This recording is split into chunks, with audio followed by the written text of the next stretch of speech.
Kabajamtoota daawwattoota sagalee kitaaba.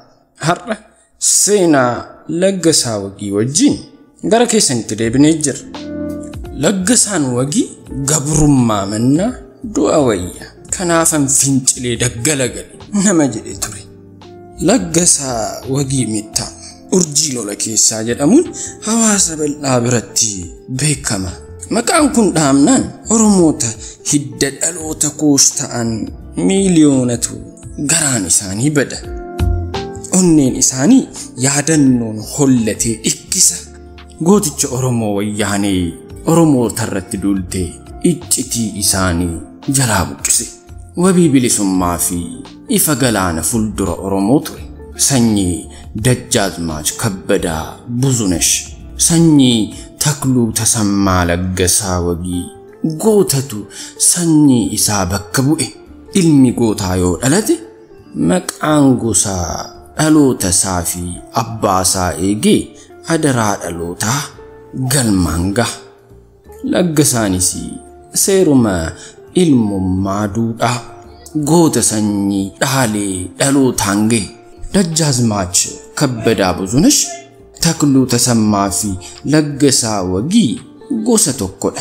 Gosa walqootti waamamu 8 meettooti. Gosti kun baay'ee bal'aa. Gootota hedduutu keessaa biqile. Gootummaan gosa walqoo beekamaadha. Ragaa qabatamaa dirree mittaa roobii irraa argachuu hin dandeenya. Akkasumas Baatuu Mittaa, Abeebee Mittaa fi Jamaan Mittaa eessumoonni Laggasaa Hayilee Sillaasee irratti fincilanii iddoo garagaraatti socho'uun tooftaan loltoota hedduu jalaa fixaa turan.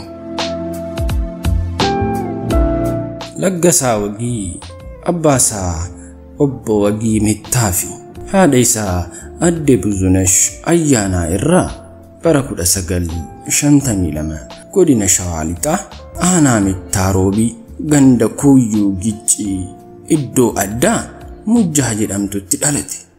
Jaal Laggasaan obboleewwan 9 waliin kan dhalate yoo ta'u, isaan keessaa Geetaachoo Wagii bara mootummaa Dargii keessa hojjetaa Dargii ture. Boodarra garuu dhiitama ilmaan Oromoo tarkaanfii hadhaawaa uummata Oromoo irratti fudhatamu obsee ilaaluu dadhabe. Akkasumas hiriyyoonnii fi beektoonni Oromoo hedduun balleessaa tokko malee galaana du'aa erga daakanii booda eenyuun ilaalee ta'a, eenyuttan hafa, eenyu waliinan ta'a jedhee duule humna cimsatee Dargiitti garagaluuf yoo jedhu waraanuma Dargiin akka ajjeefamu ta'e. Laggasaa Wagii kan manaa baasee du'a obboleessa isaa kana osoo hin ta'in nafu. Jaal Laggasaan haadha manaa Waynishat Geetaahun jedhamtu waliin waxabajjii 1979 bultii ijaarratee ilmaan 3 Firiyoot, Bilisummaa fi Natsaannat kan jedhaman horatee jira. Mucayyoo isaa ishee dhumaa Natsaannat yeroo Laggasaan gara qabsoo bosonaa seenu haati garaatti baatti. Dhalattee firii isaa osoo hin argin gara haadha manaa isaa keessatti ilaalaa. Dhiiras ta'e dubara maqaa Natsaannat itti naaf moggaasaa jedhee bosona lixe. Maatiin Jaal Laggasaa imaanaa isaa eeganii Natsaannat jedhaniin.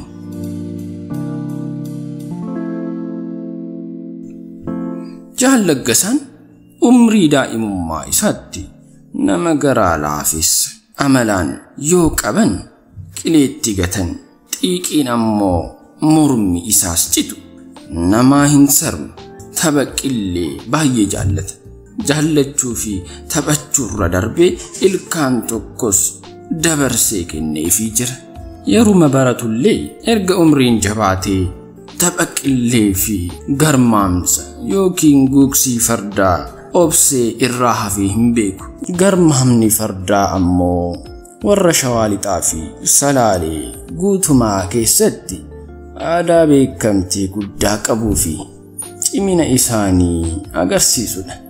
naannawa bara 1975 hanga 1979 aanaa aadaa bargaa fi meettaarobii irratti sadawwagii jennaan guugsii fardaan eenyumtuu ni beeka. Obboleewwan ciccimoo sadan Geetaachoo, Baqqalaa fi Laggasaa Wagii irratti gurmaahanillee in injifatan. Farda eenyuyyuu ari'anii qabu. Eechanis jalaabu ari'anii waraananiis ittiin geeraru. Abbaan isaanii Wagii xiqqummaan sadan isaaniifuu farda qofaatti bite. Kuni aadaadhuma ummatichaati. Gaachana migiraa gittee jedhamtu dhahatanii waraana ofii tolfatanii baanaan eenyuyyuu isaanin injifatu ture.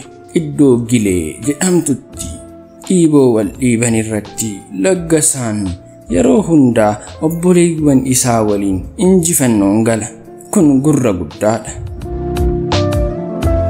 Guugsii fardaa gaafa masqalaa goda hulluuqoo irratti taasifamu keessatti ija Laggasaa fi farda Laggasaan garganitti hawaasa naannawa sana jiraatu lapheetu dhahata.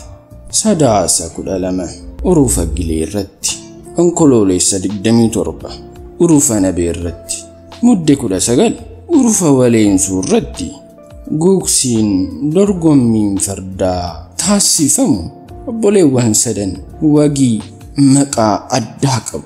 Hawaasa naannawaa qofa osoo hin taane guyyoota kanneen namoonni hedduun gara biraa irraa illee dhufanii isaanuma laalu. Laggasaa Wagii bara 1971 mana barumsaa Garbii Bultootti kutaa 1ffaa barachuu jalqabe. Hanga kutaa 4ffaatti manuma barumsaa kanatti barachuun kutaa 5 hanga 8 immoo gara Hincinnii imaluun mana barumsaa sadarkaa 1ffaa Hincinniitti barate. Kutaa 9 hanga 11 immoo magaalaa Finfinneetti barate.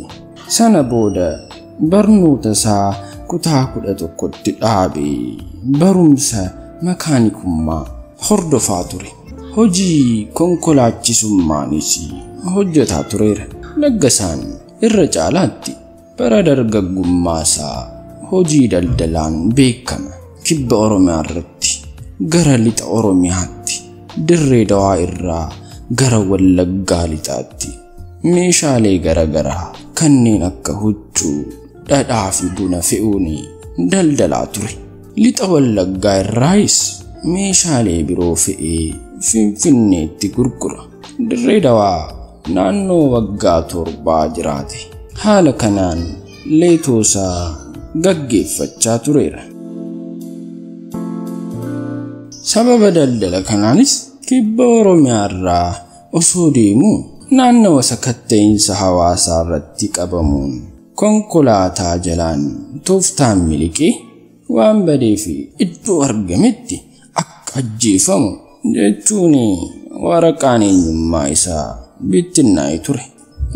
Laggasaan garuu tooftaa fi dandeettii qabuun osoo harka laatiin ittuu wayyaanitti ibidda laboobuu ta'e. Laggasaan abbaa beekumsaati, abbaa tooftaati, abbaa biyyaatis. Ummata isaaf nama baay'ee yaadu, gosa basaa ijaan arguu hin fedhu. Bara 1977 bara beelli itti hammaate.